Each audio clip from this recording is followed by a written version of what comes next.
ne boo demee ci at-Tibrul Masbuk muy téere boo xam ne al-Ghazali moo ko taalif andi na fa lii Abdullah ibn Omar ku siiw la Omar ibn Khattab moo ko jur bi ne ibnu Omar sax moom rek la ñuy jàpp ne moom la ñuy wax te fekk na Omar amoon na yeneen doom yu góor moom ci boppam nag ak ñu bari ci waa këram dañu daa ñaan yàlla mu wan leen Omar ibn Khattab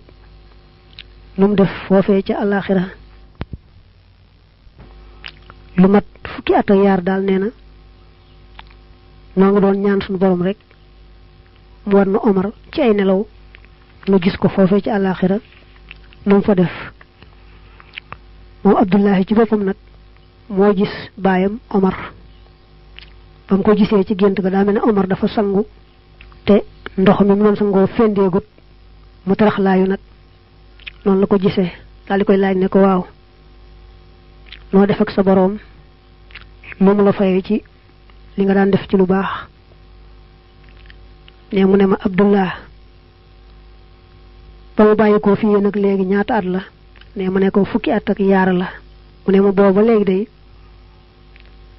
yàlla ngi may xisaab di seet saay jaar jat te xawma fu may mujj yàlla bu nu alkude waaye nag yàlla ku bari njëggal la ku bari yërmande la ku tabe la ku tedd la waaye bu dul loolu day ragal naa ne rek du ma mucc mu ne seetal rek Omar bu fekkee moom la mbiram demee nii mësta feeñal daal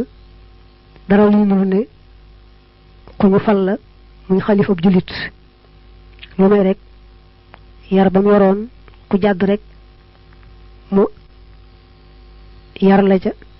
delloo la ca yoon wa ndegam moom la mbiram demee noonu nag mu ne seetal kon keneen moom lu muy def mu ne boo demee ci at-Tibrul Masbuk muy téere boo xam ne al-Ghazali moo ko taalif andi na fa lii Abdullah ibn Omar